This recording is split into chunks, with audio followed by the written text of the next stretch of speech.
Nosso assunto hoje é racismo e assistência à saúde. Mas vamos falar muito mais de aspectos, digamos, que são conceituais, né? Muitos são teóricos, para que possamos entender na próxima aula, que será com o professor Estácio, as disparidades ou as iniquidades que resultam do racismo no contexto da saúde. Então, vamos enfocar vários aspectos e também, a partir do artigo, aliás, do capítulo do livro que eu enviei para vocês, vamos também pensar alguns aspectos relacionados à educação médica e à concepção que os médicos podem ter em relação à raça, ao racialismo e ao racismo na sua prática com trabalhadores da saúde. Então, nós discutimos diversidade, diversidade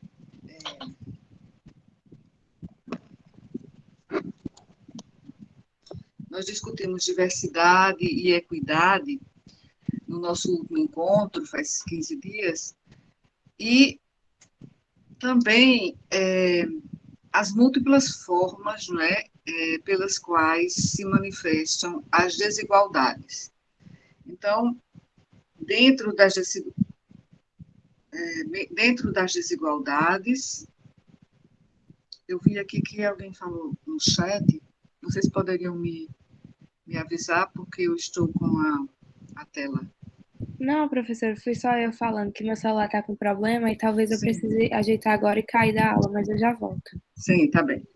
Obrigada. Está bem, Thaís.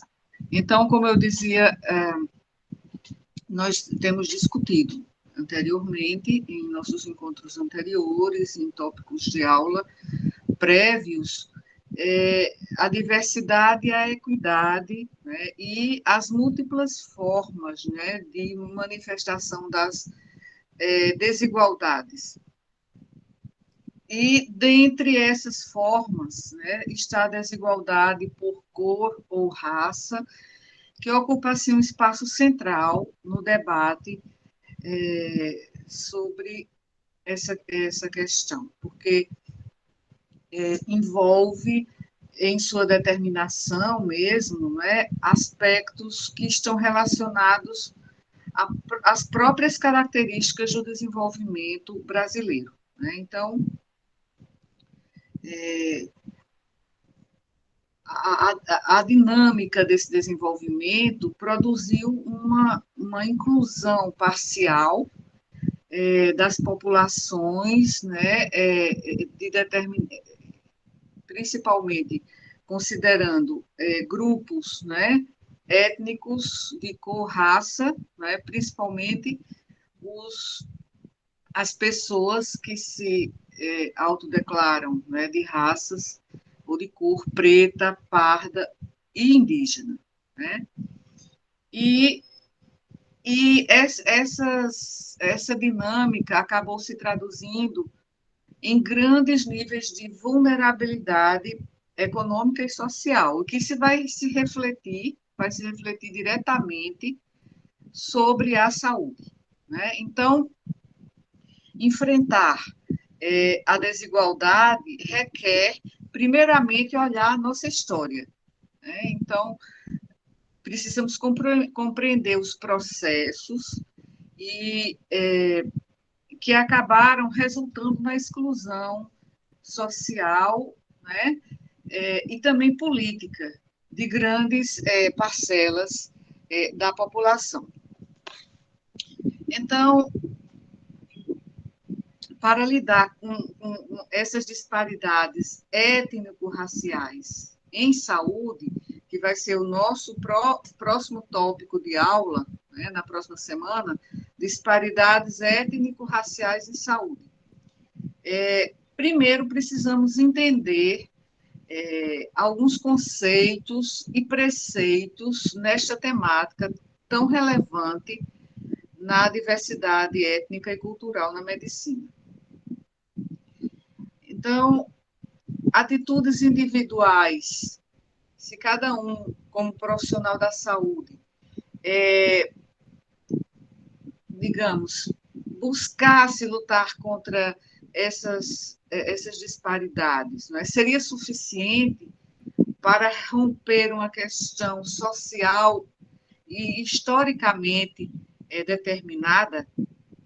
E, por outro lado, só políticas públicas, né, de ações afirmativas, são importantes para tentar superar essas barreiras à equidade nos serviços de saúde, né? São perguntas assim retóricas, mas que a gente pode falar no decorrer desse nosso encontro. Então, de qualquer modo, os profissionais de saúde precisam, como eu já disse várias vezes, aprender mais sobre esse tipo de iniquidade. E os papéis que podem desempenhar, né, como trabalhadores da saúde para superar essas iniquidades. Agora, como já comentamos no nosso primeiro encontro, até há bem pouco tempo,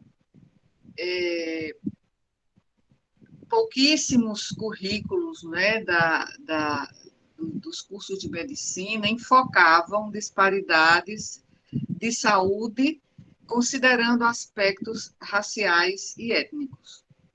Então, muitas vezes, o próprio profissional de medicina, recém-formado, estudante de medicina, não sabia como e o que confrontar, não é? O pensar diante dessa questão tão complexa.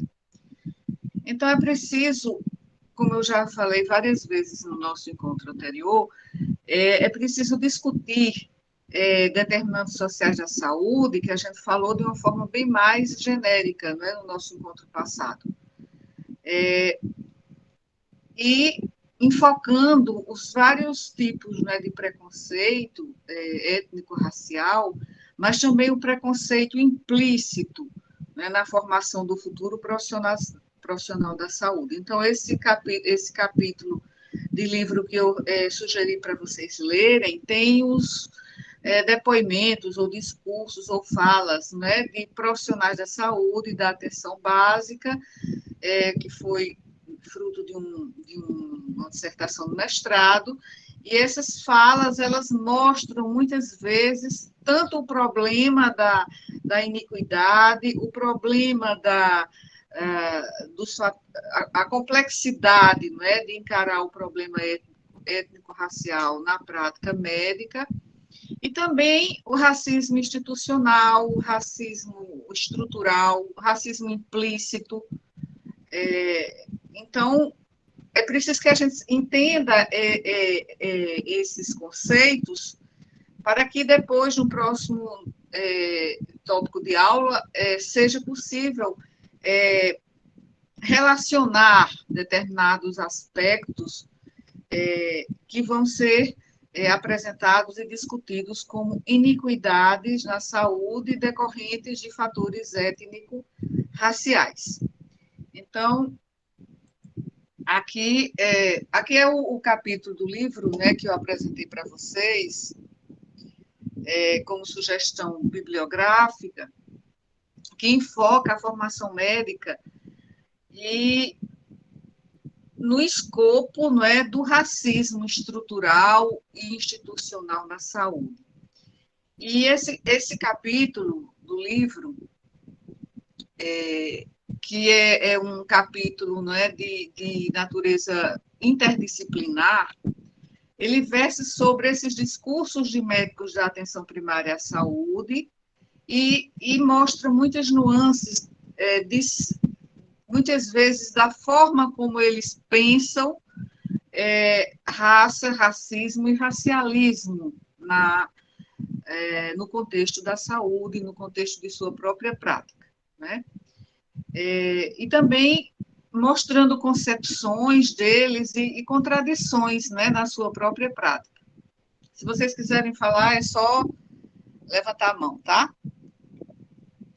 Bem, então, vamos prosseguir. Então, aqui é o início, né, do capítulo do livro, e em que as autoras fazem inicialmente um confronto, né, das origens, né, dessa problemática, confrontando Estados Unidos com o Brasil, né? Então, ele mostra que... Eu estou aqui sem o... isso aqui, o mouse. Nos Estados Unidos, né, na época da emancipação americana, aproximadamente 1860, 1862, né, quando o presidente Lincoln lançou sua proclamação da emancipação,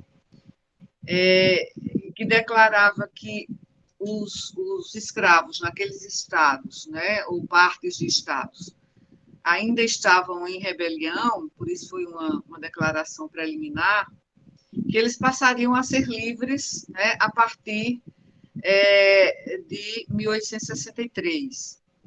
Então, essa foi uma forma, né, digamos, de buscar lutar contra aquele regime, né, de pessoas escravizadas, e que foi a partir daí que surgiu... Só um instante, só um instante.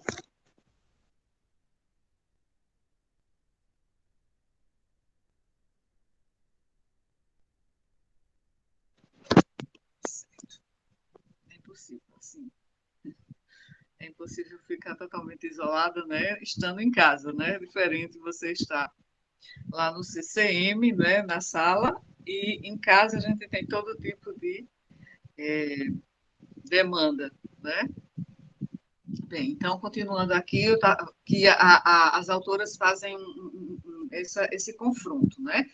E aí, quando elas falam no Brasil, que justamente é o Brasil República, né?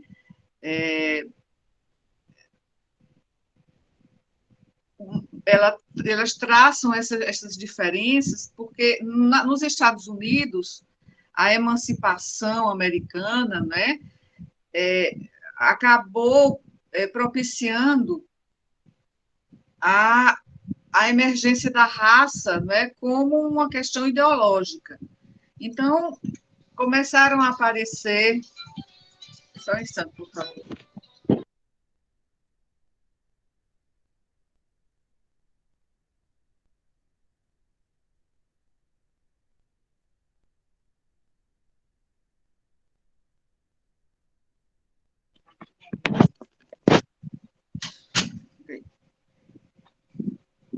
Às vezes, né, nas nossas reuniões online, aparecem gatos, né, cachorro latindo, aparecem demandas domésticas repentinas. Eu já tenho toda uma história para contar em termos de intercorrências que acontecem nesse... Porque, assim, eu não estou no CCM, né? Eu estou na minha casa. Então, isso acaba alterando, né, até o segmento da aula. Alguns dias mais do que outros.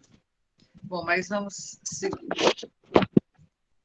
Então, como eu falava, ainda não saí dessa introdução do preâmbulo do capítulo, né, em que essas questões de poder, dominação, cidadania, justiça e direitos passaram a ser bem evidentes, né? Que aí a história dos Estados Unidos em relação ao racismo é diferente da nossa, né?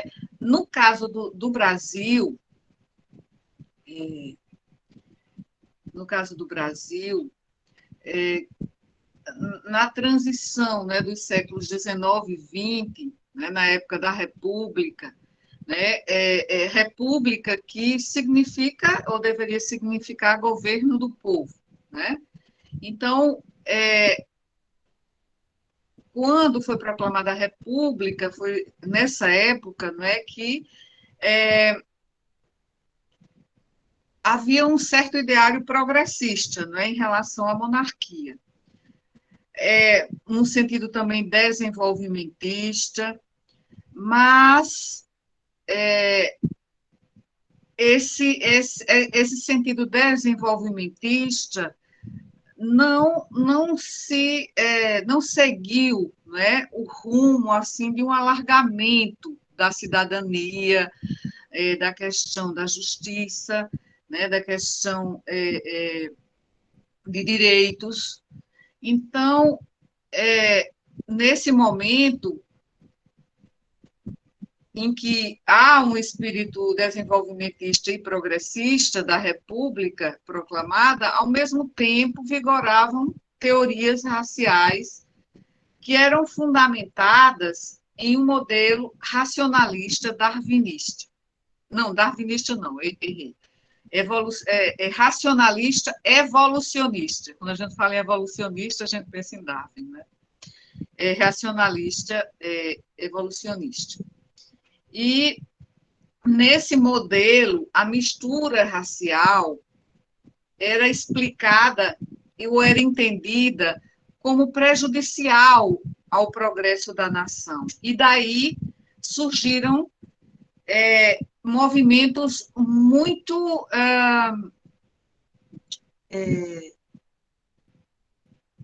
particulares desse momento, que foram o racialismo, a eugenia e o higienismo, né, como um movimento da própria saúde pública, né, daquela época.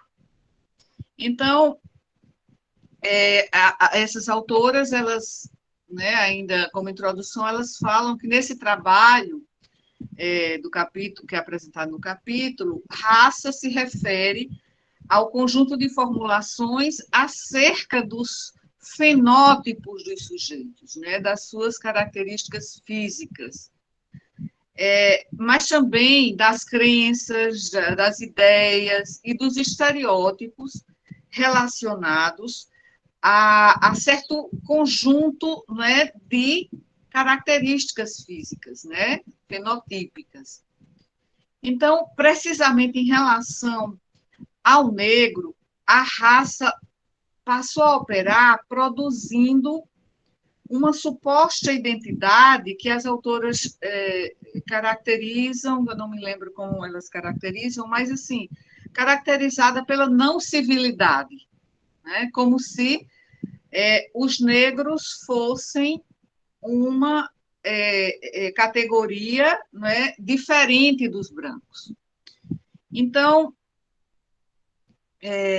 também no início desse capítulo, as autoras falam sobre o Brasil não ter sido assim a origem ou o ponto de origem das ideias de raça ou de supremacia racial, mas foi um local em que essas ideias tiveram facilidade, né, de se disseminar. E acabaram surgindo aqui no Brasil essas ideias sobre inferioridade ou superioridade racial, embora tenham chegado, como também as autoras frisam, bem tardiamente, né, em relação à Europa e até em relação à América do Norte e à América Central.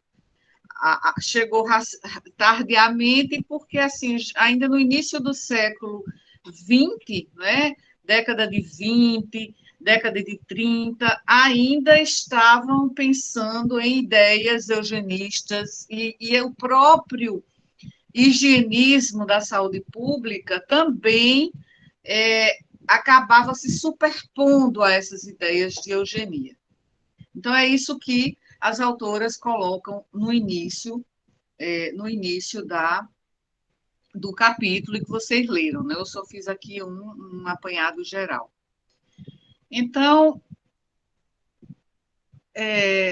outra ideia que elas colocam é o papel, né, de faculdades de medicina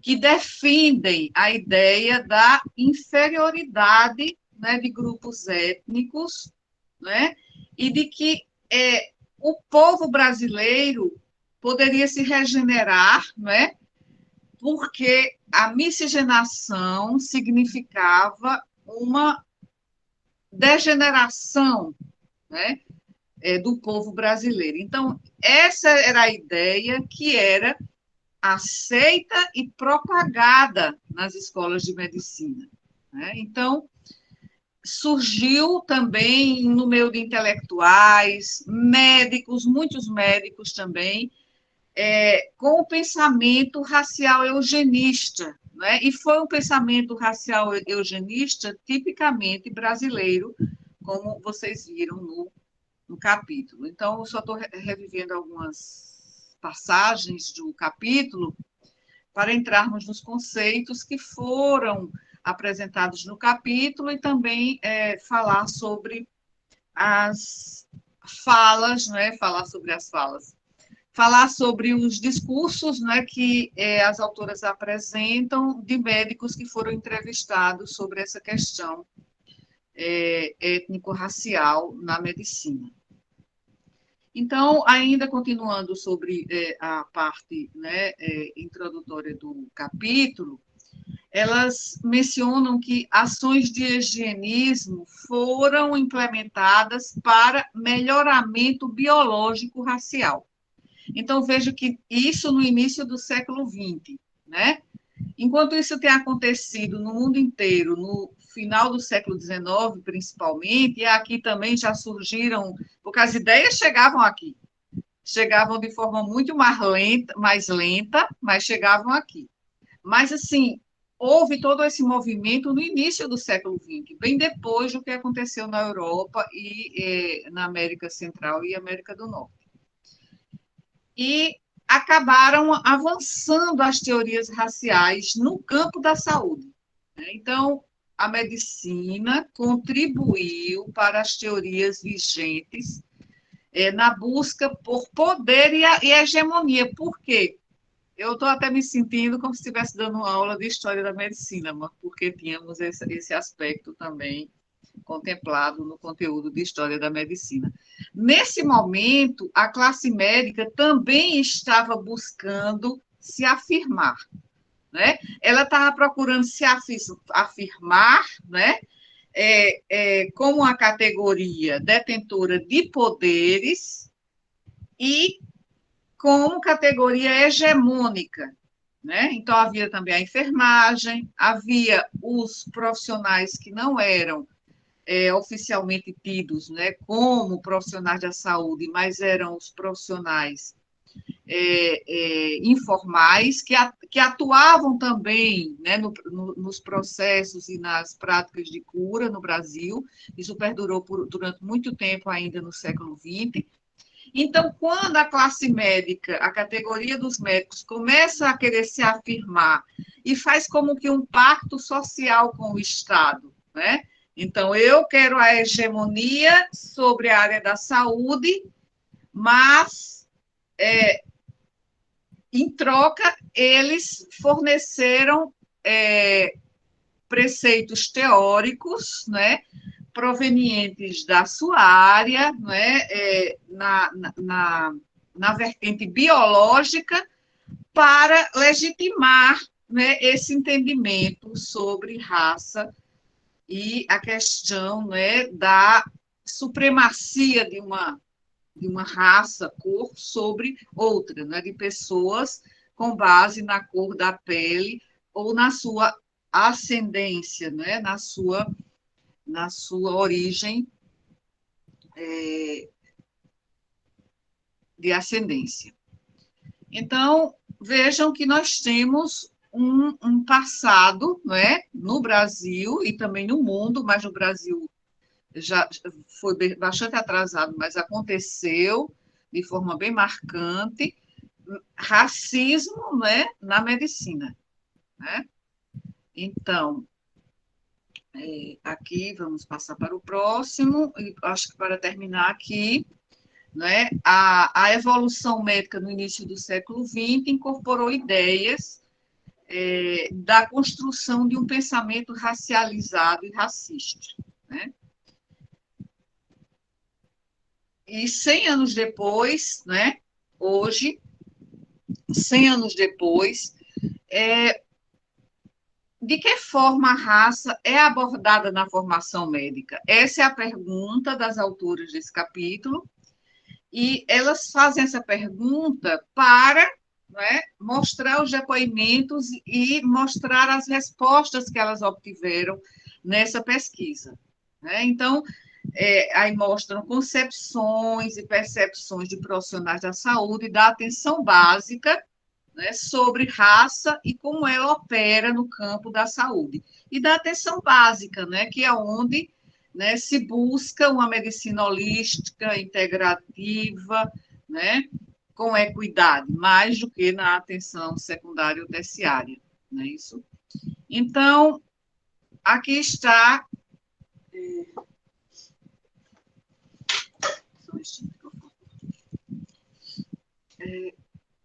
Bem, aqui está mais ou menos um sumário para a gente percorrer. Né? Então, eu queria discutir com vocês. Raça, racismo e racialismo. A gente viu essas três terminologias no artigo, né? Pensamento racializado, racismo, raça. Então, como definir essas três terminologias? Raça e etnia, qual a diferença? Né? Também no artigo se fala em eugenia e higienismo. O que significaram eugenia e higienismo e o que eugenia e higienismo tiveram como impacto sobre a área da saúde e sobre minorias étnico-raciais no Brasil. Também eu queria falar e discutir, porque já mencionei no nosso primeiro encontro, o que se chama de racismo científico, né? Porque não era científico, mas era protocientífico ou pseudocientífico, mas acabou assumindo essa terminologia de racismo científico. O mais adequado seria a terminologia racialismo científico, né? Também vamos falar sobre como é feita a classificação racial no Brasil, falar rapidamente também sobre a Política Nacional de Saúde Integral da População Negra, que finalmente, em 2009, surgiu uma política pública voltada para essa questão. Né? Sim, aí vamos falar da interpretação que vocês fazem dos discursos dos profissionais que estão no capítulo do livro que vocês leram, tá? O que é que vocês acham daqueles discursos?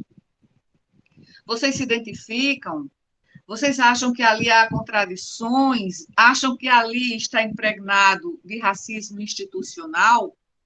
E, por fim, fazer essas distinções entre racismo interpessoal, racismo internalizado, racismo institucional, racismo estrutural e racismo implícito, né? Então, e principalmente ver nesses discursos onde podemos vislumbrar nuances desse tipo de racismo, que muitas vezes é invisível, né? É invisível no sentido de que é muito mascarado, né? Que a pessoa também não percebe, as pessoas às vezes nem percebem. Por quê? Porque está tudo naturalizado, certo? Então, começando a questão inicial, que eu acho que é fundamental, que é esta: raça, racismo e racialismo. São termos que vocês leram no artigo, e eu gostaria que vocês opinassem sobre esses três termos. O que é que vocês acham que significam? Podem correlacionar ao artigo não, ao capítulo do livro que leram. Então, eu abro inscrições aqui, vocês podem levantar a mão, para vocês colaborarem aqui com nossa comunidade de aprendizagem, né? Comunidade colaborativa, porque cada contribuição que vocês dão ajuda cada um de nós a aprender algo, né? E eu, porque sou mais velha, né? Vou dizer só mais velha como uma forma de eufemismo, né? Mais velha, vocês acham que eu não aprendo?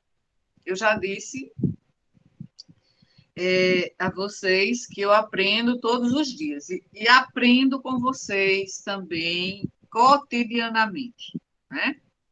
E vou aprender até, eu espero me aposentar na compulsória, né?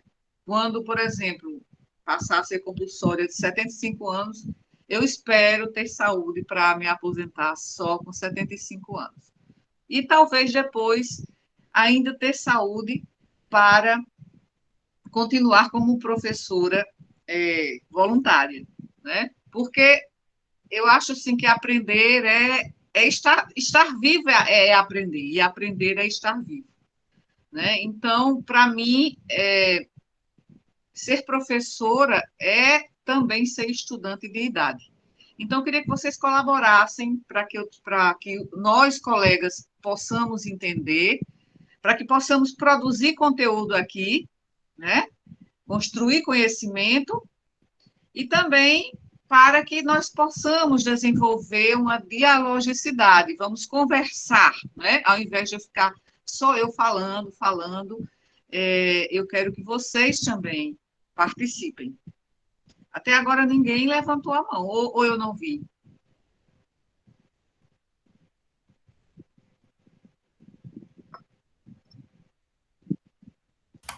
Acabei de levantar, professora. Bom dia. Ah, eu nem vi, eu não vi.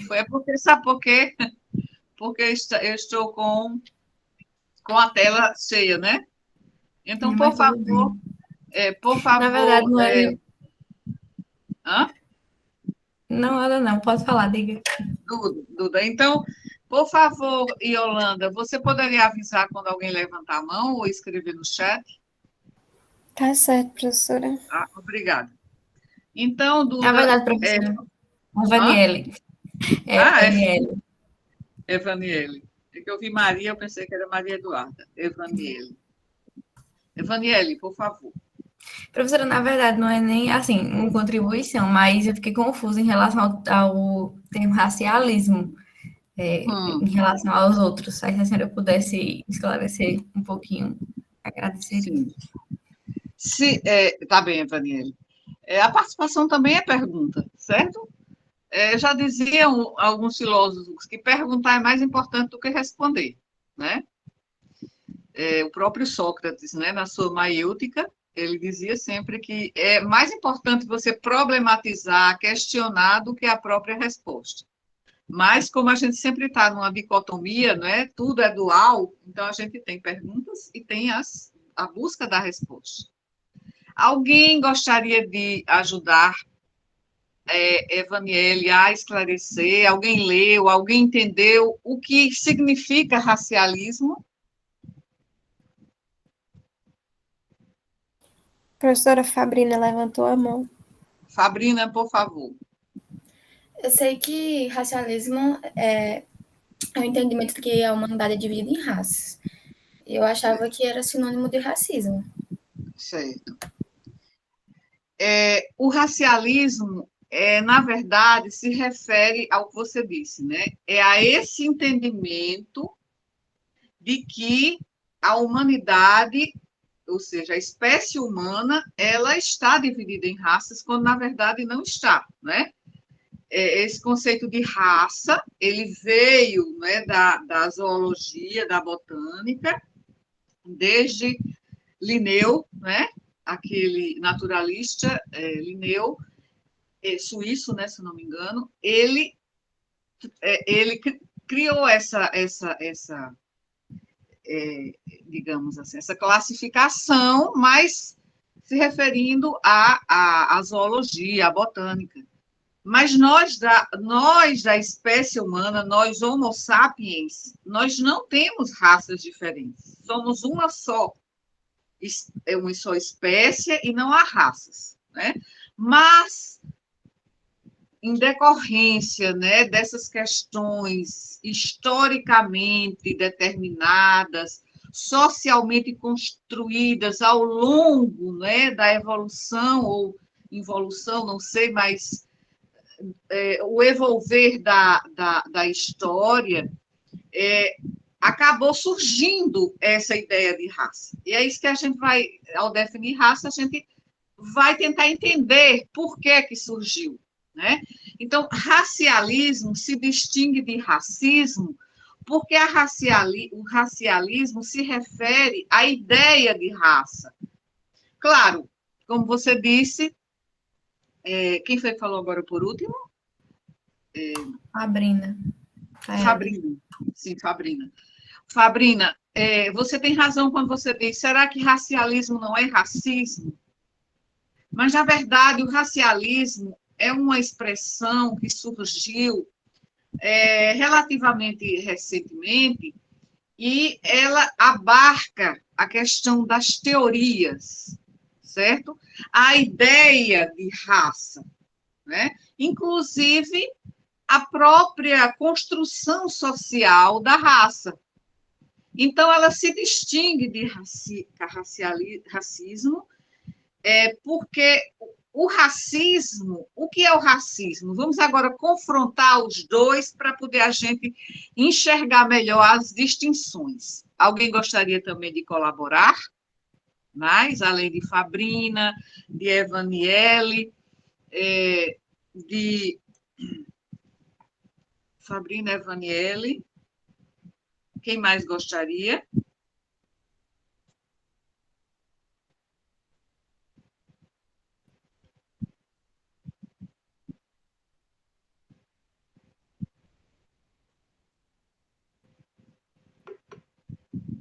Onde está a Ercília? Professora Caio gostaria de falar. Caio, tá certo, Caio. Então, quando vocês não falam, aí eu vou ter que estimular, né? Suavemente. Caio, por favor. Então, professora, quando a senhora falou de racialismo e fazendo essa confrontação com o racismo, aí eu entendo que o racismo é quando se usa da diferença entre raças, assim por dizer, para discriminar uma pessoa, enquanto que o racialismo é só o arcabouço teórico para tentar explicar uma ideia de raça que talvez no entendimento seja preconceituosa, mas é uma tentativa de explicar a humanidade dividida em, sei lá, tipo em Sim, diferentes segmentos, né? sim, muito bem. Caio Lamounier. Muito bem. Né, Lamounier? Sim, sim. Então, no racismo, como disse Caio, há a ideia de superioridade ou supremacia de uma raça, cor, não é? Entre aspas, sobre outra, que é ou sobre outras, né? Que é a supremacia das pessoas brancas sobre as pessoas negras e indígenas, né? Poderíamos até também dizer grupos étnicos como judeus, ciganos, né?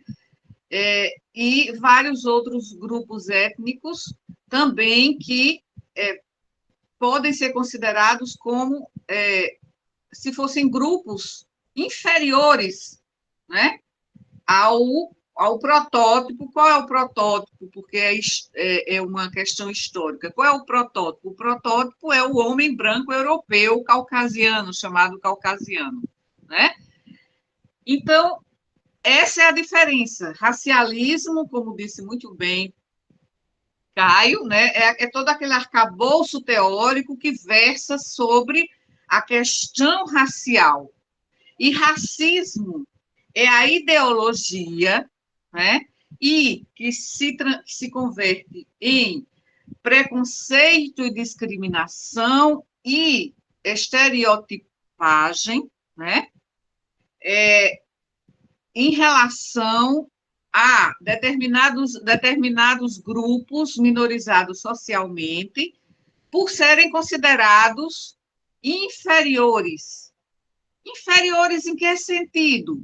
Aí é que vamos discorrer sobre isso, falando sobre raça, o conceito de raça. Então, fomos, né, em relação a esses conceitos que eu coloquei aqui, ele precisa de um estímulo. fomos aqui do racialismo, depois falamos de racismo e vamos para a raça, né, que eu coloquei aqui na ordem como se fosse a primeira a gente pensar. Mas isso nos leva a outra questão, né, Zé? Porque vocês falaram inicialmente de racialismo, depois fomos para racismo e raça. E eu coloquei aqui no slide na forma inversa, né? Será que o racismo é que determina a raça? Né? Então, raça. Como podemos definir raça? Aceitam-se contribuições dos universitários, sem a construção conjunta de vocês, né? Como é que a gente pode produzir conhecimento? Né? Vamos produzir um conteúdo aqui a partir, não é, dos saberes de vocês também. Saberes que precedem até a universidade, não é, porque vocês chegaram já prontos na universidade para se desenvolver como futuros médicos. Mas vocês têm toda uma bagagem cultural, não é, e de conhecimentos que trouxeram, não é, do ensino pré-universitário e da sua vida prévia, né, de toda a sua vida, que hoje vocês são adultos jovens, e desenvolveram modos de pensar, desenvolveram cosmovisões, né, visões de mundo. Então, eu gostaria que vocês contribuíssem aqui. Nós chegamos agora ao termo raça. Professora, eu entendo que, pelo menos assim, né? Eu entendo que raça seja, pelo menos para humanos, né, para homens, eu entendo que seja relacionada à cor da pele, características físicas, assim, específicas, mas está em desuso, né, esse termo. Vamos ver por que está em desuso e em que área está em desuso, né? Então, vamos pensar. Então, você disse características físicas distintas. Aí a gente já remete à questão da diversidade humana, né? Então, na nossa humanidade, nós temos pessoas com várias diferenças físicas. Essa é a diversidade humana, né? E aí você diz, não, quando há diferenças físicas, essas pessoas são enquadradas em raças, né? Então, a noção de raça, na verdade, como disse Yolanda, não se aceita mais, e ela passou a ser desprovida de sentido, porque nós só temos uma raça, espécie e raça humanas, né? Então, nós somos a humanidade. Raça é um termo de múltiplos conteúdos, né? E é complexo demais esse assunto. Essa temática é muito complexa, muito densa, não é? É tanto que, outro dia, no Núcleo Docente Estruturante, estávamos comentando sobre essa questão, não é? Da necessidade da introdução desse novo componente curricular. E aí um dos meus colegas disse, essa questão vai ser muito complexa para ser discutida, né? Mas nós precisamos discutir, né? Então, assim, esses múltiplos conteúdos fazem também da raça o conceito complexo que ela, digamos, ela contém, né? Que ela encerra. Então, há aspectos que vão da ciência à ideologia, da ciência considerando a antropologia, a sociologia, né? Porque raça hoje é um construto, né? Ou seja, é um conceito socialmente construído. Professora, Cília também gostaria de falar. Cília, por favor. Professora, que eu fiquei, assim, um pouco confusa, sabe? A gente falou sobre o que é raça, racialismo, racismo, e eu fiquei pensando, ao mesmo tempo em que o racialismo, né, como o Caio falou, e a senhora também reiterou, é justamente aquele arcabouço teórico para explicar acerca da diversidade, né, não abre margem para que ocorra de fato o racismo, porque a partir do momento em que a gente classifica a raça humana como uma só, essas subdivisões, por mais que tenham um objetivo teórico de explicar essa diversidade, elas não abrem as portas para que ocorra não o racismo? Sim, essa é uma ótima pergunta, e foi o que Fabrina também comentou, né?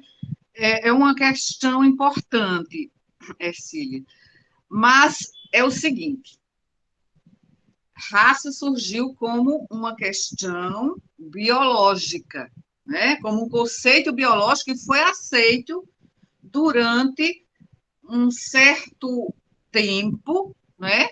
Por daí que a gente chama de racismo científico, né, entre aspas, foi aceito no mundo em um determinado tempo no século XIX e no Brasil até a década de 30, mais ou menos, do século XX.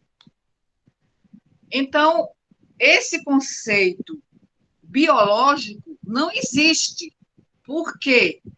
Porque nós somos uma só raça e, além do mais, esse conceito na biologia se tornou ainda mais obsoleto, totalmente inaceitável, se havia alguém que tinha dúvidas ainda, quando o projeto Genoma e todos os estudos genéticos que têm sido realizados, né, do final do século XX para agora para o século XXI, mostraram que apenas 0,012%, né, da questão racial tem diferenças genéticas. É nada.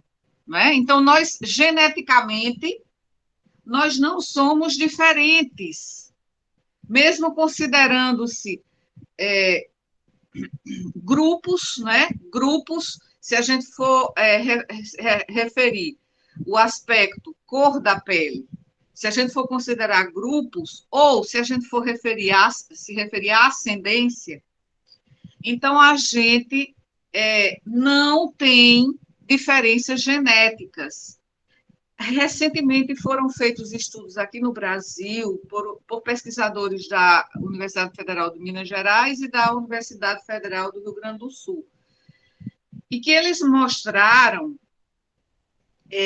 que todos nós, independente da nossa cor da pele, nós temos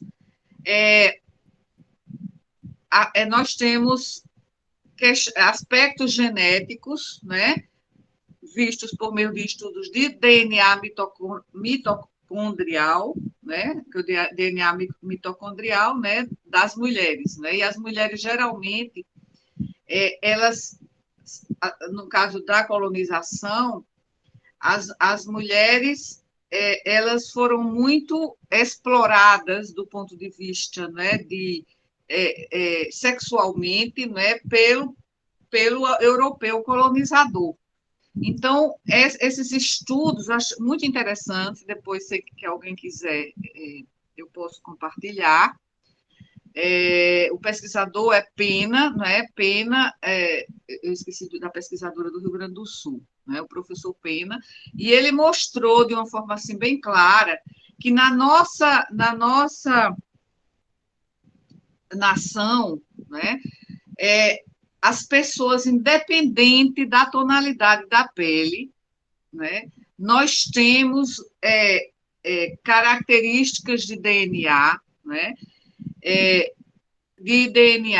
né, de ascendência africana, ascendência indígena e ascendência europeia, né, do português principalmente, mas não só do português. Então, nada na nossa genética difere em função da cor da pele. Né? Então, esse aspecto foi totalmente derrubado. Isso foi uma questão do século XIX, final do século XIX, início do século XX. Então, raça, como um construto social, ele passou a ser importante, porque houve um determinado momento em que o ativismo negro, né, acabou percebendo que, historicamente, eles tiveram, né, tanto 300 anos, mais ou menos, de exploração, de desvantagens, de inferiorização. Eles não tinham acesso à educação, a emprego, né? Nem à cidadania durante muito tempo. E mesmo depois, já na segunda parte do século XX, né? E ainda hoje, século XXI, a gente vê as diferenças que existem, né, em termos de educação e de emprego entre as pessoas, se formos considerar esse fator étnico-racial. Então, agora, os ativistas, né, negros, eles consideram que é preciso que raça seja aceito, sim, como um construto social. As ações afirmativas vêm no bojo deste reconhecimento. Então, os ativistas negros disseram, peraí, quer dizer que agora não existe raça depois de todos os prejuízos, todas as iniquidades que eles sofreram durante 300 anos, agora não existe raça. Então, hoje, raça existe, mas não como um construto biológico, e sim como uma construção social e política. Então, vocês veem o movimento negro nos Estados Unidos é muito forte, e aqui no Brasil também, né? Aqui temos ativistas muito importantes também, a Djamila Ribeiro, né? O Silvio Almeida, né? Tem muitos, né? Porque aqui a gente acaba lembrando só de alguns, mas temos muitos ativistas negros e que afirmam a sua identidade. E eles querem serem chamados de raça negra, eles são da raça negra. Então, isso enquanto conceito social, entendeu, Ercília? Só Sim, que professora, entendi, sim. aí é que está um momento também em que se reconhece que não existe raça do ponto de vista biológico, e sim social, construído historicamente, aí temos que ver quais são as desigualdades, as iniquidades que sofrem, né, os grupos étnico-raciais que foram inferiorizados socialmente durante tanto tempo, as iniquidades que eles sofrem por causa dessa herança e por causa do preconceito e da discriminação que ainda existe por causa dessa herança. Então, é preciso entender que o fator étnico-racial, em vez de ser desconstruído, ele deve ser afirmado como identidade, como um fator identitário, né, na luta por igualdade. Porque se a gente agora pensar como a questão do daltonismo, né, daltonismo étnico, e dizer, não, aqui eu não vejo cor, eu sou daltônico, né? O próprio governante mor da nação disse isso, né? Eu sou daltônico, eu não vejo cor.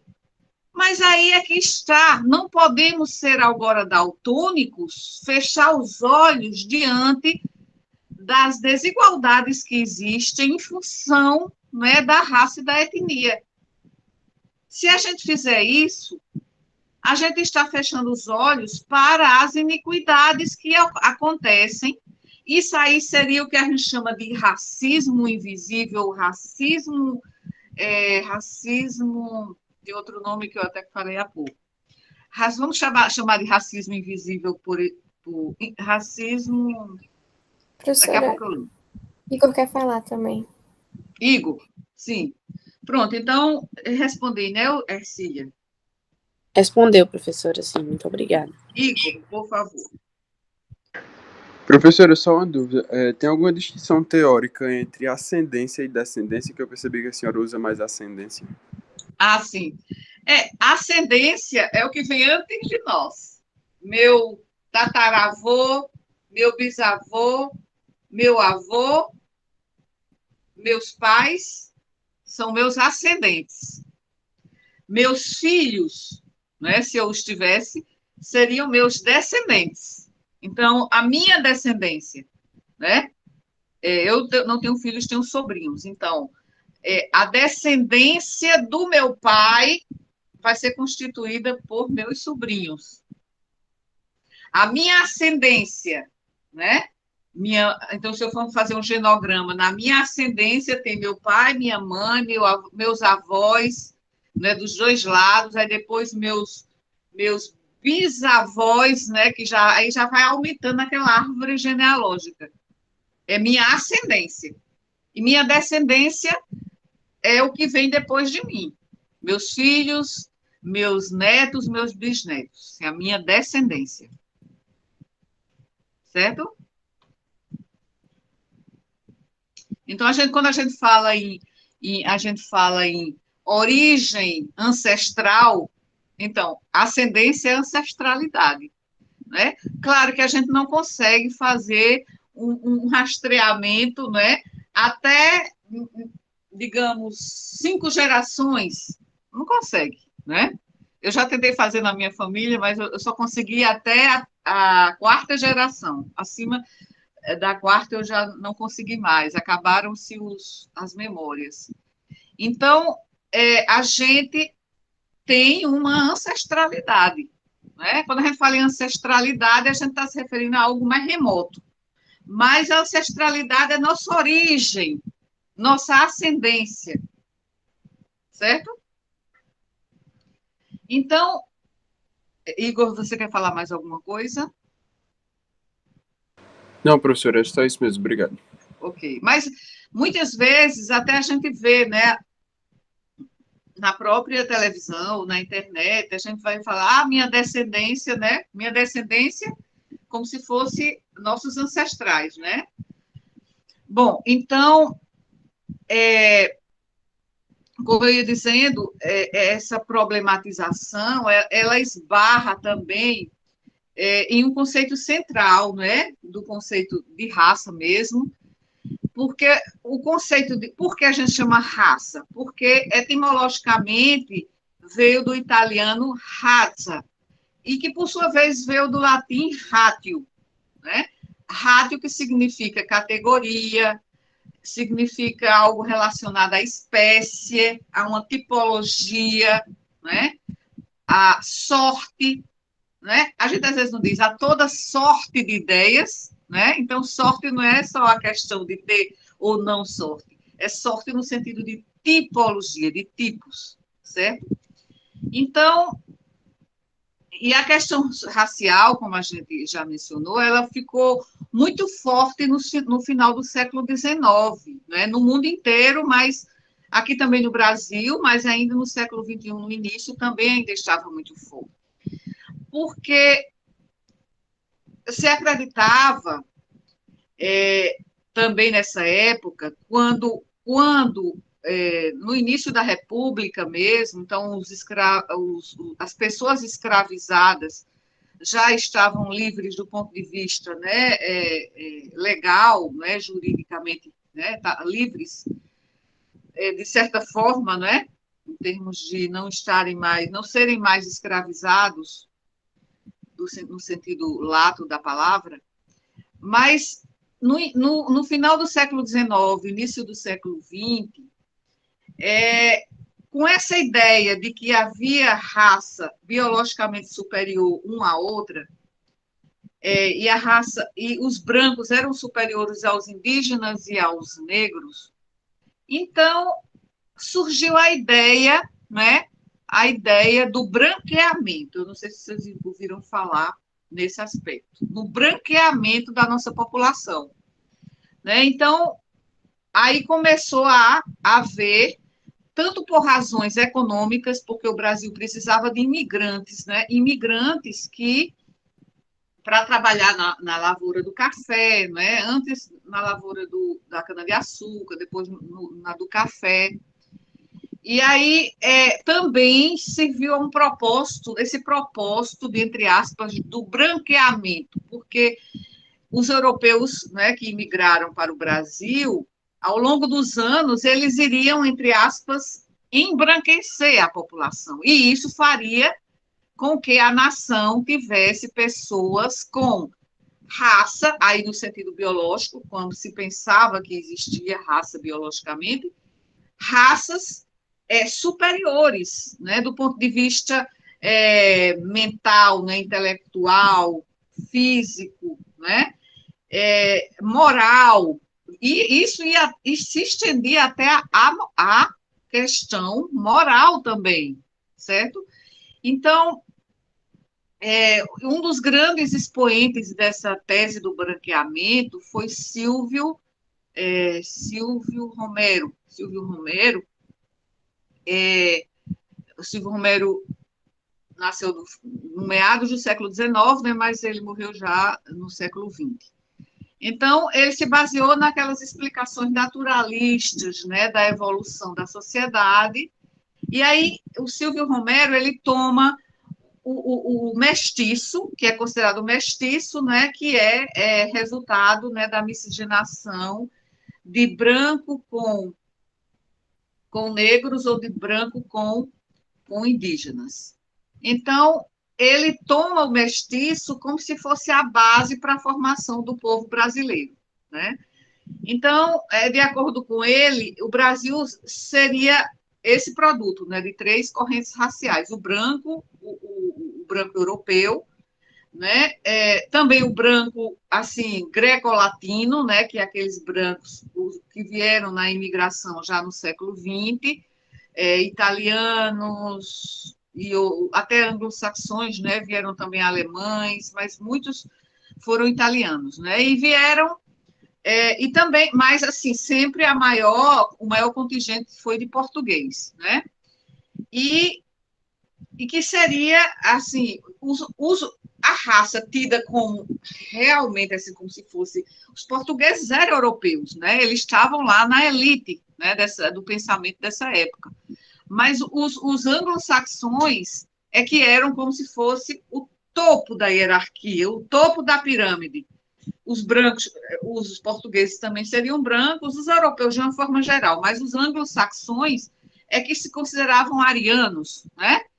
E aí nessa pirâmide da classificação, né, os indígenas e os negros estavam na base, né, na base dessa pirâmide.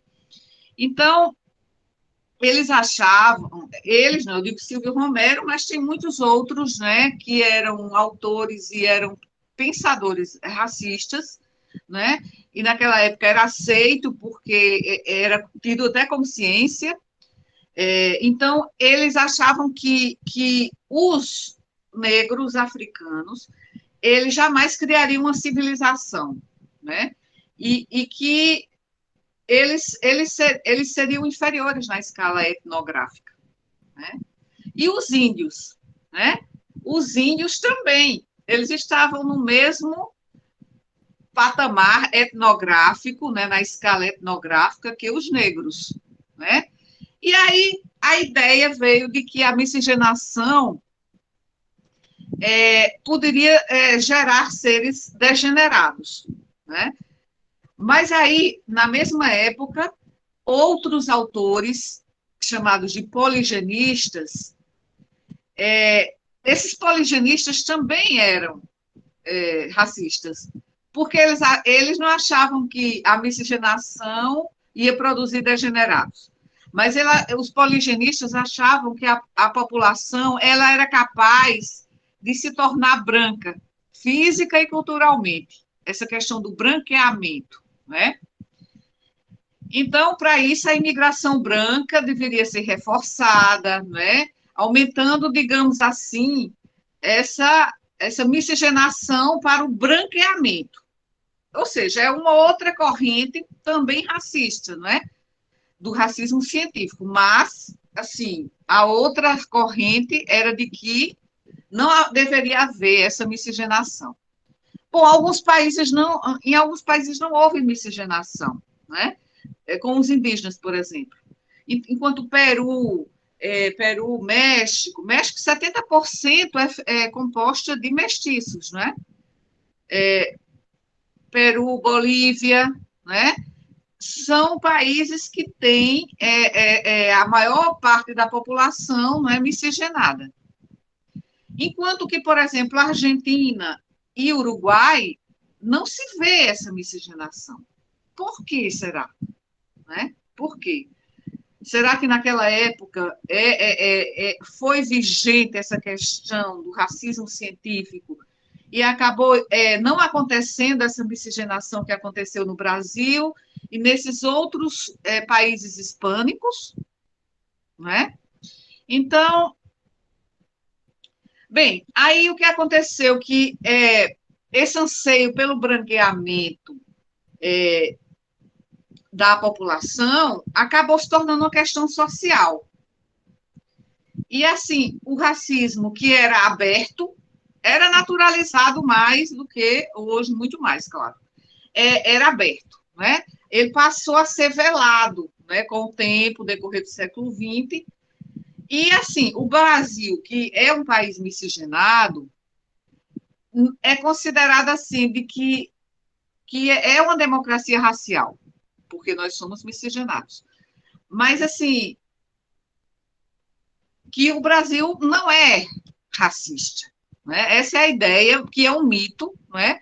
De que no Brasil não existe racismo, e sim existe desigualdade social. Né? E que a discriminação não é pela cor, mas sim pelo fator econômico. Então, isso é escamotear uma questão importante, a questão social. Né? Então, a grande dificuldade dessa ideia é acreditar que em nosso país existe igualdade racial, porque há miscigenação. Isso é uma falácia, né? Uma falácia que vive sendo, digamos, difundida, né, na mídia, às vezes, né? E na vida social isso não se encontra respaldo, né? Porque essa miscigenação ela acaba omitindo as diferenças. Aí é o racismo velado, certo? Bom, então, raça hoje existe como conceito construído socialmente, portanto, é um construto social e não biológica. Nós não somos diferentes uns dos outros biologicamente, né? Então, o racismo acabou resultando da ideologia, né? E,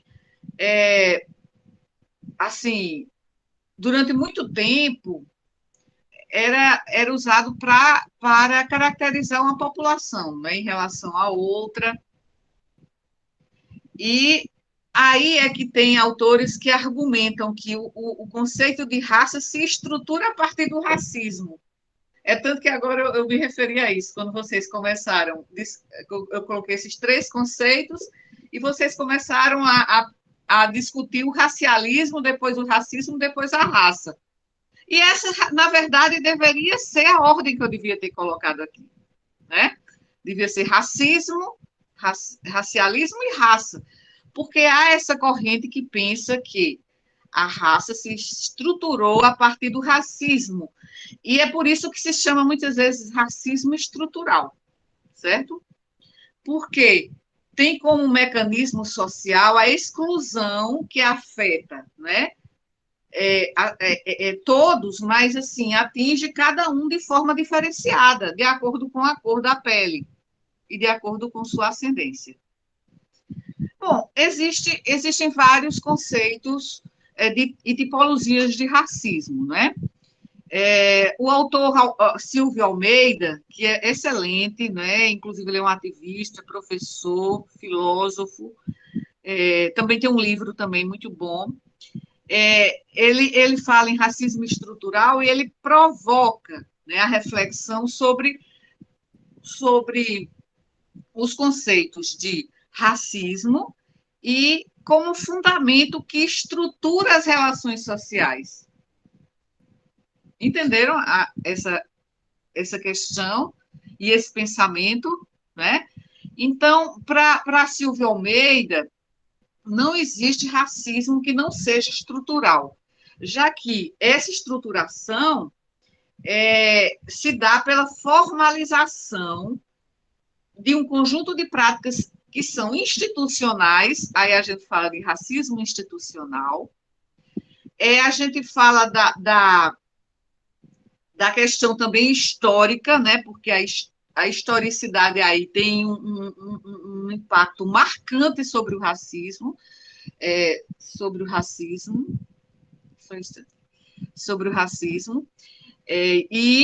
onde é que estava? Sim, e isso é um mecanismo social de exclusão, certo? Então,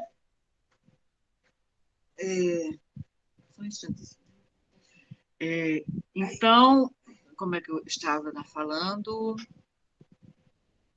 Sim, para Silvio Almeida não existe racismo que não seja estrutural, né? Por quê? Acaba estruturando as relações sociais, né? E isso coloca um grupo, né, social ou étnico em uma posição melhor em detrimento de outro grupo. Então, isso levando para a saúde, né, a gente sabe que hoje já se aceita, não é, que digamos, o racismo é um dos determinantes sociais da saúde, é um dos determinantes do processo de adoecimento e de morte. E, assim, a própria Organização Mundial da Saúde concebe o racismo como determinante social do processo de adoecimento e morte, né?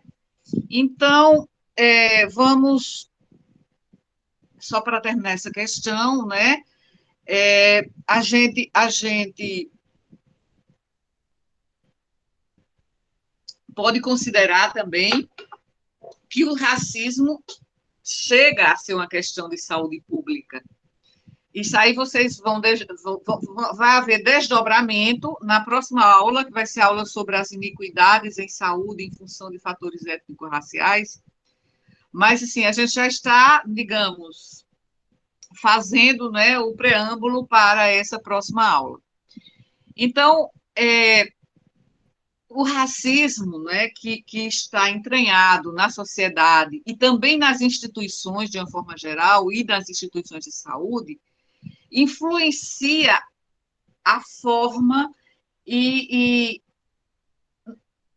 na verdade, a forma como são dadas oportunidades, né, com base na aparência física das pessoas ou na cor da sua pele, e isso vai resultar em que alguns se beneficiem injustamente em detrimento de que outros se prejudicam, né? Então, além do que, em termos de acesso e qualidade do serviço de saúde que é recebido por diferentes grupos étnico-raciais. Então, o racismo, tanto interpessoal quanto estrutural, quando a gente pensa em racismo, a gente pensa nas ofensas interpessoais, né, que acontecem. Mesmo aquele racismo implícito, se lembrei agora, racismo implícito, aquele racismo mascarado, né, que constituem microagressões raciais.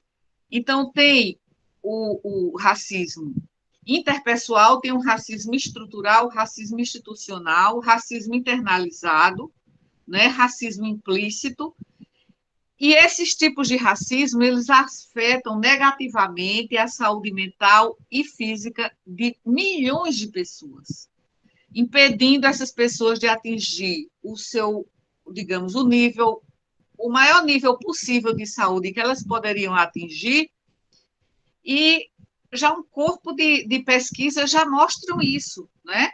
Mostram que séculos de racismo aqui no nosso país tiveram assim um impacto profundo, marcante, negativamente, sobre a sociedade, a nossa sociedade, e impactando, né, os grupos, esses grupos étnico-raciais, né? E o impacto, ele é difundido, digamos assim, ele é propagado e ele acaba se enraizando na sociedade.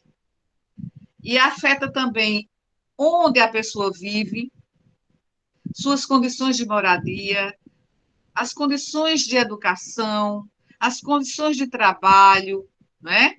E as condições de saúde, afeta tudo isso. Então, na verdade, cria uma série de iniquidades, né? Tanto no acesso a uma gama de benefícios sociais e econômicos, como moradia, educação, riqueza, emprego e saúde, né? Que é o nosso, digamos, bem mais precioso, né? Como diz a sabedoria popular. Então, por isso que raça hoje existe, sim, existe como um conceito e construto social e político. Porque se a gente fechar os olhos para esse preconceito e discriminação que existe, está arraigado na sociedade, as iniquidades continuarão acontecendo. Certo? Então, vamos, aqui eu acho que podemos passar o próximo. Então, aqui, a raça não tem um significado biológico inerente. A raça é uma construção social, tá? Então,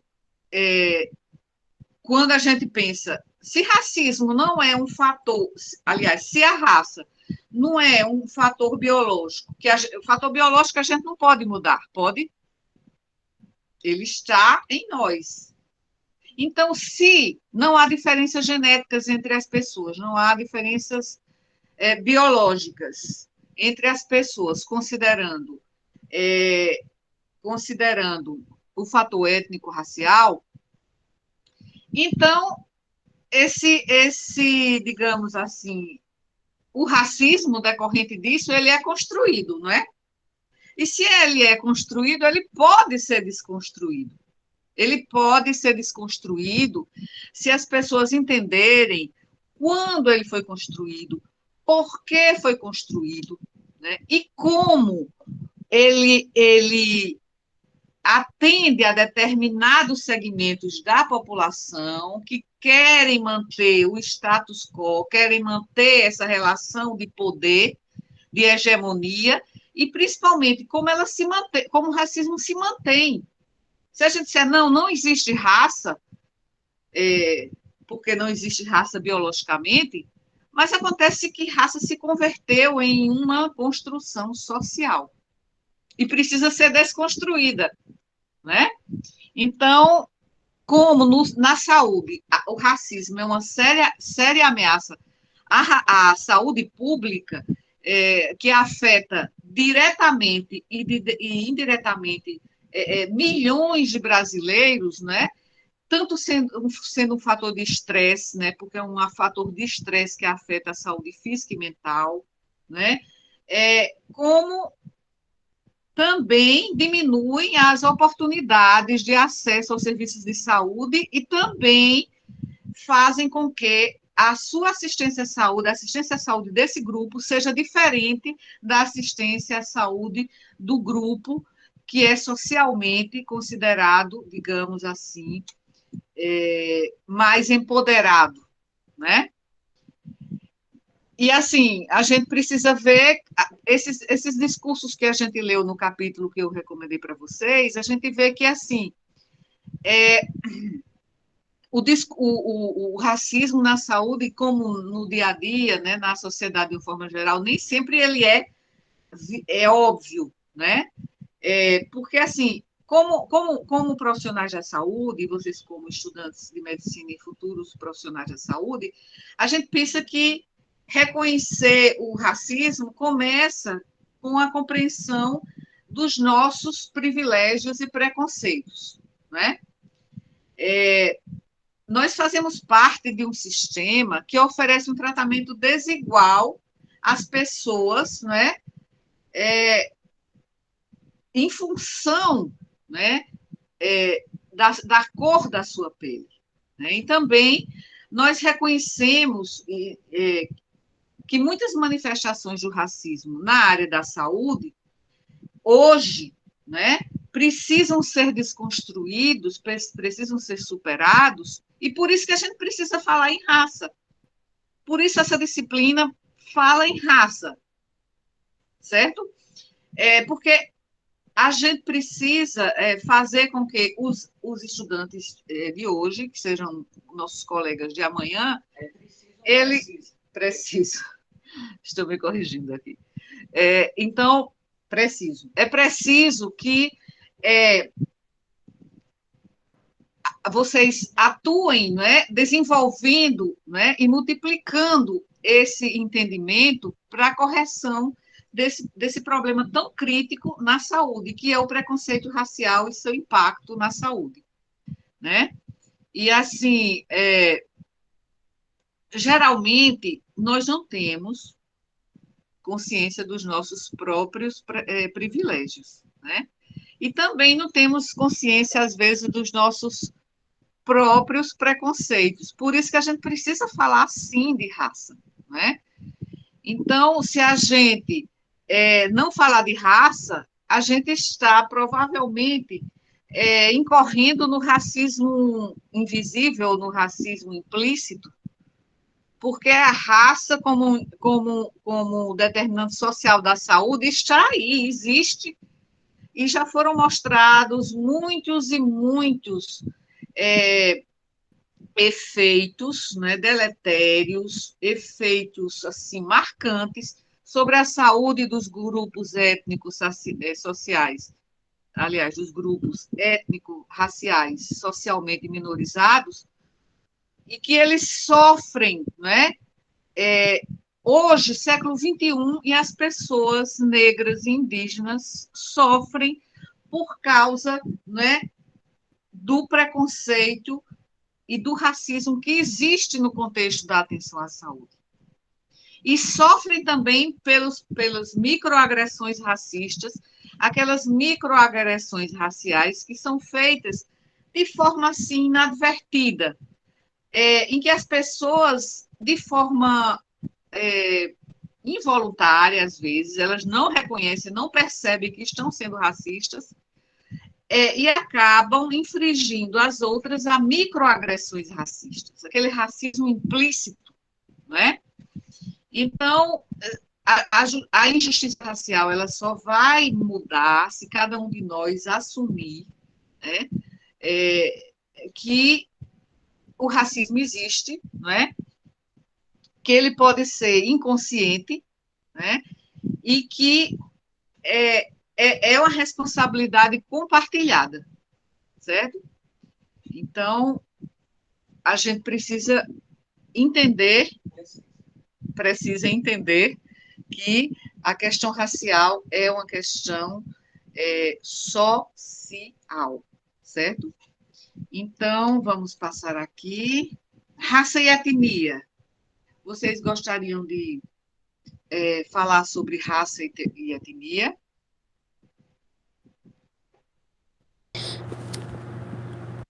Porque a gente fala em raça e fala em etnia. E são diferentes esses termos? Ou podemos usar raça e etnia como sinônimos? Acredito, professora, como acho que está escrito aí no quadro, né? Mas é porque não está dando para eu ler. existe uma diferença, porque a raça, ela está mais, pelo que eu entendi, né? Se eu tiver errado, a senhora me corrija. Ela está mais associada às características, enfim, a um conjunto de fatores, né, que vai determinar ali as características físicas daquelas pessoas, não tendo nenhuma associação genética. E a etnia já está associada justamente à origem, né, de onde aquele pessoal surgiu, toda essa questão. Às vezes tem algumas características físicas, né, bem marcadas, mas acredito que não pode ser que não ocorra sempre. É nesse caminho? Exato. Sim, sim, Yolanda. Cília, professora. Cília. Bom, justamente assim, a raça, como a gente já disse várias e várias vezes, é uma construção social que é baseada na ancestralidade e no fenótipo, né, de uma pessoa, ou seja, sua aparência física, né? Então a gente pensa em preto, branco, amarelo, né, que são os asiáticos, né? Os nativos indígenas brasileiros, né, que são indígenas, né? Então, a etnia ou grupo étnico é um grupo populacional cujos membros, por outro lado, se identificam com base, muitas vezes, na nacionalidade, né? na origem comum, nas tradições compartilhadas, né? E a raça divide as pessoas com base nesse fenótipo e nessa questão da ancestralidade, certo? Na aparência, e é socialmente construído, né? E a etnia, ela é culturalmente construída porque a pessoa se identifica com determinada cultura, né? Então, a etnia também, ela conota traços culturais que são compartilhados, assim, há toda uma história, né, de grupos étnicos que foi compartilhada, né? Às vezes a própria língua, né, a questão linguística, a questão religiosa, né? Então, e muitas vezes também eles compartilham uma história em comum, mas são de uma língua, mas assim, não são de uma língua e de uma religião também igual, né? Então, veja que há várias nuances, né? Então, essa é a diferença de raça presumir traços físicos, né? Sejam reais ou afirmados, né? No século XIX, as diferenças raciais eram significativas, né? Do ponto de vista do entendimento científico daquela época, porque se pensava que as diferenças raciais significavam diferenças na inteligência, na personalidade, etc. Mas hoje se sabe que não há evidências que validem essas ideias. Então, isso foi racismo científico, né, do século passado, aliás, do século XIX, né? E a etnicidade também ela é definida em termos de genealogia, né? Que é compartilhada, né? Às vezes ela é real, às vezes ela é presumida. Nós tivemos um dia, no semestre passado, eu já falei para vocês, né? Que a gente convidou pessoas para falarem para os alunos dos cursos que a gente ministrou antes, e uma cigana da etnia Kalum, ela veio falar sobre o seu grupo étnico, né? Que era o grupo étnico, que dentro dos ciganos há várias etnias já, tem Kalum e tem outras, né? Então, as pessoas, elas se identificam culturalmente com aquele grupo, né? Elas acreditam também que descendem desse grupo específico e desejam estar associados e identificados como membros desse grupo, né? E na raça, né, também se refere à genealogia, né? Porque a gente também se refere aos nossos ancestrais. Mas isso se deveu a uma questão de isolamento geográfico, né? Por quê? Houve um isolamento geográfico, isso é uma questão, né, que a gente vê bem lendo aquele livro, né, deixa-me ver se eu tenho aqui, tem, só um instantezinho, tá? Uma breve história da humanidade, né, de Yuval Noah Harari, né? Então, aqui, esse autor, que ele é um filósofo, um escritor muito importante, né? E ele escreve mostrando, né, que houve isolamento de determinados grupos, né, em continentes, né? Então, a Ásia, né? Havia os chamados amarelos, os mongóis. A África, os negros, né? E na Europa, os brancos. Então, isso por um momento na história, houve um isolamento geográfico, e no mundo moderno, esse isolamento não existe mais na nossa aldeia global, né? Nós estamos numa época do globalismo. Então, esse isolamento ele foi rompido. Aí ocorreu o quê? A miscigenação. E nosso país é um país multirracial e de muito multiculturalismo, né? Então, eu não sei se ficou... E tem a questão ainda da nacionalidade, né? Porque, assim, a gente pode dizer que, por exemplo, nos Estados Unidos se fala muito hispânico, né? A gente vai, às vezes, ler um determinado artigo e fala os hispânicos, os negros, né? E os brancos. Então, a gente se fala muito em hispânico. O hispânico seria uma etnia ou seria uma nacionalidade? Não existe Hispânia como um país, existe? Então, seria uma etnia, professora? Sim, pode ser considerado uma etnia e também... Por quê? Porque, por exemplo, quem são hispânicos? Nós somos hispânicos, nós brasileiros? Não. Não, nós não somos hispânicos. Nós somos sul-americanos? Sim. Nós somos latinos? Sim. Certo? Então, nós não somos hispânicos porque nós não fomos descobertos pelos espanhóis, e sim pelos portugueses, né? Então, a gente tem, por exemplo, o hispânico, né? Os próprios gregos, os latinos, né?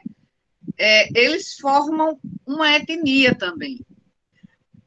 Porque nacionalidade, nós somos brasileiros, mas nós somos sul-americanos, nós somos latinos, não somos hispânicos. Veja como se mesclam, né? Há uma sobreposição entre essas questões de grupos étnicos, né? Porque, por exemplo, os checos, né? Que teve toda aquela guerra, né, na década de 90 do século passado, a guerra civil, né?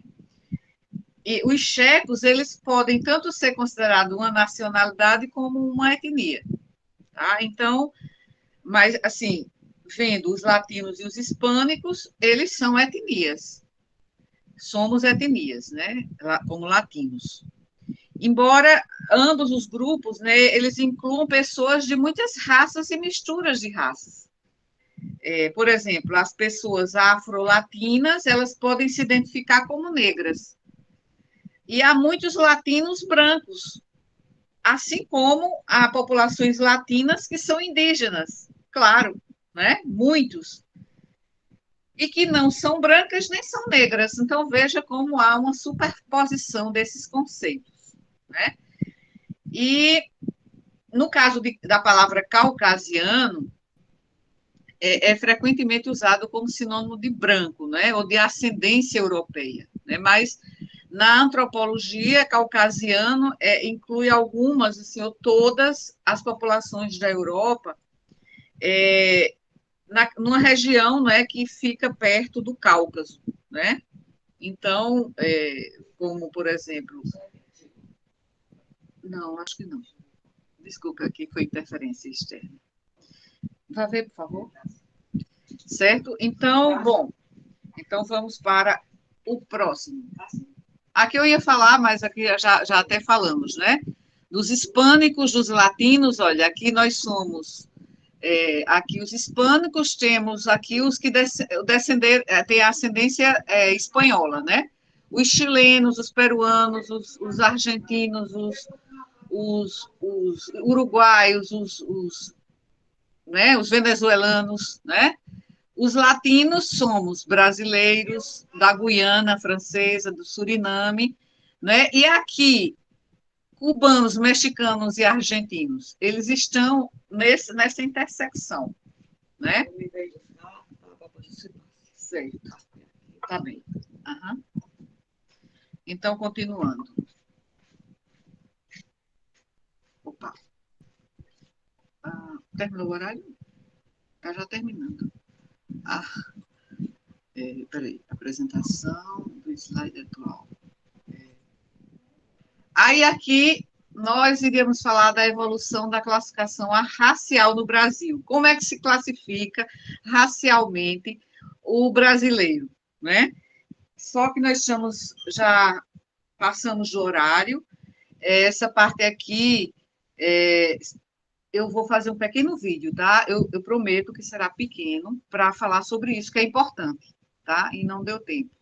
A questão da hipótese da prototipo. Eu vou só falar dos slides e depois eu faço um vídeo. Eu prometo que será um vídeo assim de uns 30 minutos, tá bem? Vocês aceitam?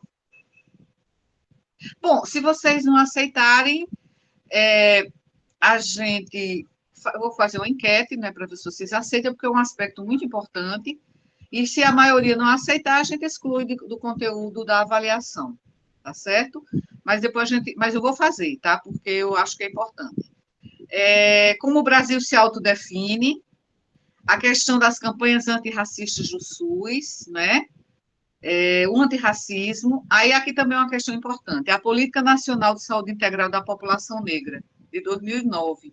É importante a gente falar sobre essa questão, né?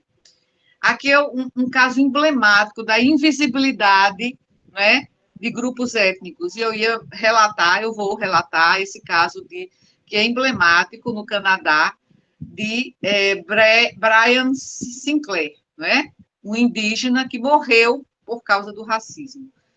Mas ele não morreu por causa do racismo daquele, né,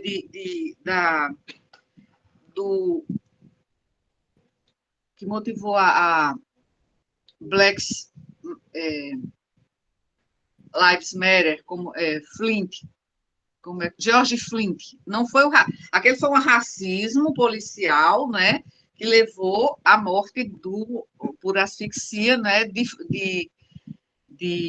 Flint, né? Eu não estou lembrada agora.